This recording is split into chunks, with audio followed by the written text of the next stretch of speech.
on the last episode of the Educator Exchange. All right, so first I'm going to start from the teacher perspective.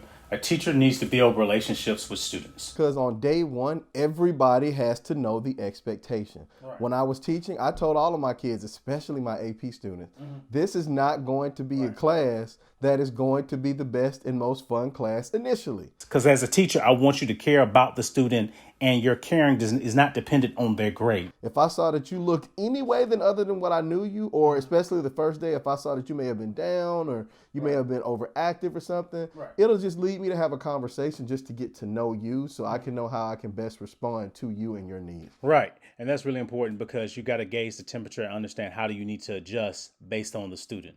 How to be able to understand when, hey, the class is a little off, or hey, you know what, they're a little bit too playful, they're not engaged. How do I need to adjust and move? Because that's what you're doing.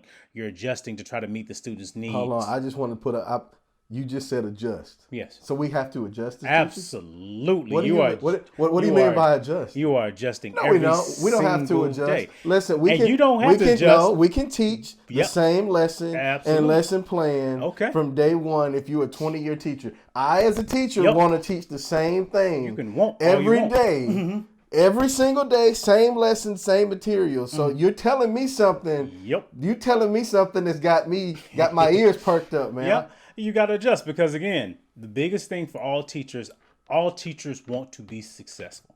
I don't think there's one teacher that wakes up and wants to come to work and say, I'm not successful. So if you are doing something in teaching and you're not getting the same result, why are you doing the same thing? It doesn't make any sense to me. So when you see you're not doing something, many teachers shift the blame to say, I'm not going to change. It's you as the student's fault. You cannot change the students. I cannot change the students inside your class. And I cannot expect to say, oh, you know what? These ninth grade students are a bad batch. I'll just wait till the next ones come in. No. There's a lot of times age gaps, generational gaps, and culture gaps between teachers and students. It's up to the adult because in the end, they are kids, especially in high school. They may look like adults, they may talk like adults, but in the end, they are kids. You are the adult. It's your job to be a servant to these students and to be able to support them for them to help reach their potential. Just like a coach in sports. Who's the first person that gets fired? The coach. Coach. I don't care if that person threw 5 picks in the championship game. The coach is like, why did you not prepare him so he did not throw 5 picks in most cases?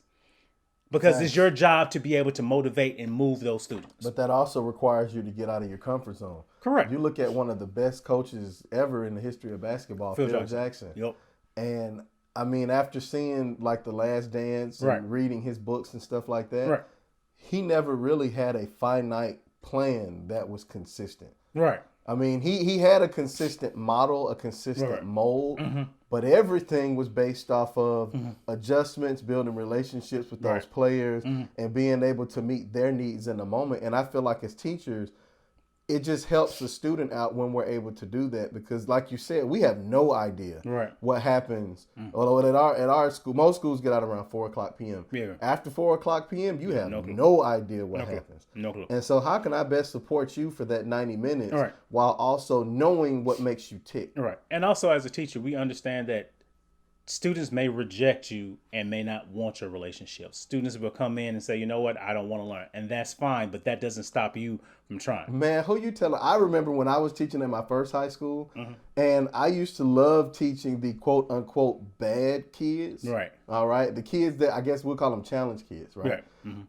Because they used to come in and be tough and say, I'm not going to do anything you say. Da, da, da, da, da. And I used to be like, okay, well, you are, and I'm going to tell you why you are, because you need to be successful, and I care about you, and everything else that I needed to say to motivate that student. And then within a week, that's your favorite student. They start calling you fave and bestie and all that good stuff. Hey, everything else, Mr. Number, you number one and all that, because man. you believed in the student. And that's the thing. You have to start off with the belief, and you can't expect instant gratification. It may not happen in a week. It may not happen in 2 weeks. It may not happen the first semester. But you keep on doing it and you keep on coming because, again, especially for teachers that have kids. I treat all my students just like if they were my kid and how much I care about them. So I'm never going to give up on them. Again, some students are going to be difficult. Some students are not going to want it. Some students are going to reject it, but that doesn't stop you from trying to help and support. And I think that's the best thing you could do going in your first 2 weeks of school. And you know what's funny? One thing is we actually have a mutual student that we taught. Right. I think you taught her back in 2012. I'm not good with No, dates. you taught her back in 2011. Okay. And I taught her in 2012. And she didn't like me because she didn't like you. And she felt like we looked the same. And just building relationships with her, it's just funny that you mentioned, you know, how it may not happen in a semester or the year. And it didn't happen over the course of the year. Right. But it's funny because she likes both of us now. And she's actually a teacher. So if you know who you are, shout out to you. Right. That's funny. So Right. let's go ahead and move on to the next segment. We'll be right back. All right.